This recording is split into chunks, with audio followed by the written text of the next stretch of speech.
Umar radiallahu anhu says, when Abu Bakr became Khalifa, this is extremely beautiful by the way. I want you to actually put yourself in Medina right now. You live there, Abu Bakr is the Khalifa. He leads the Salah, he leads the prayer. He said every day after Fajr, Abu Bakr radiallahu anhu would go in an opposite direction of his house and he would go deep into the desert. I was very curious, right? What does he do out there? So Umar radiallahu anhu said, I'd watch him every single day. He'd go to Salat al-Fajr and then Abu Bakr does not return home. He just walks far away into the desert. So he said, every day I'd wonder, ila ayna yakhruj? Where does he go? Where does he go? Where does he go? He said, one day I said to myself, la atba'an. That's it. I'm going to go follow him and find out what he's doing. I just can't get over this curiosity of mine.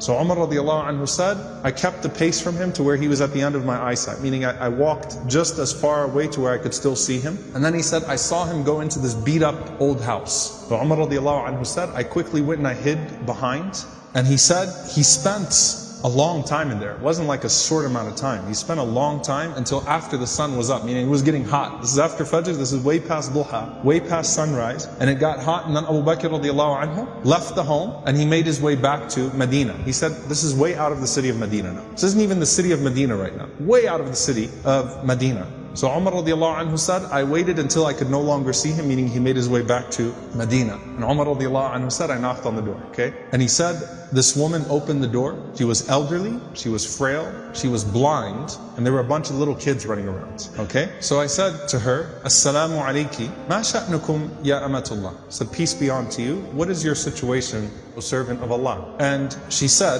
that I am a blind woman, and I have no one to take care of me, and I also have these orphans with me. You know, and the implication, Allahu Alam, her kids died, left behind, these are her grandchildren, or these were orphans. Somehow, it's her, and it's some orphan children. And she says, I have no one to take care of me, and these orphans. Umar radiallahu anhu said, who is that visitor that comes to you every single day? The answer, she says, I don't know who he is. La yuthkar li ismuhu abada. He never once shared his name with me.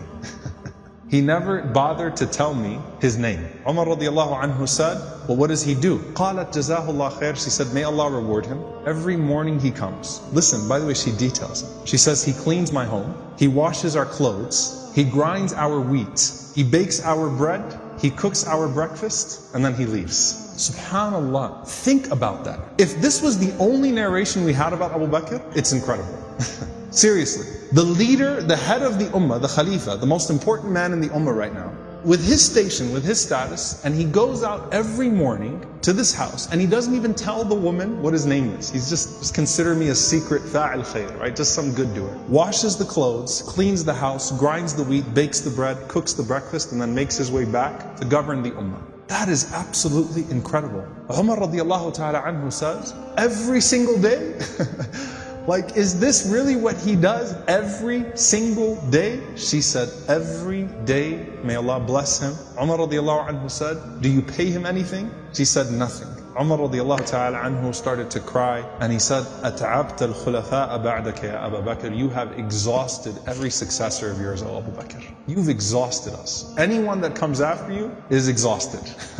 Because this is a standard that is impossible for us to meet. A gem here, by the way, very important. Can you imagine how many deeds of Abu Bakr that history has never recorded?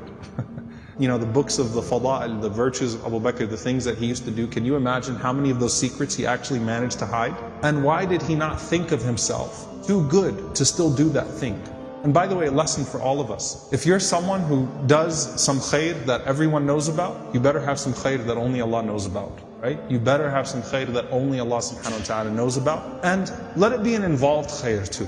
Okay? An involved form of good. Not just a secret charity. But this is something that has a spiritual reminder and effect on him too, right? Going and visiting this elderly woman and her orphans every single day and doing those things.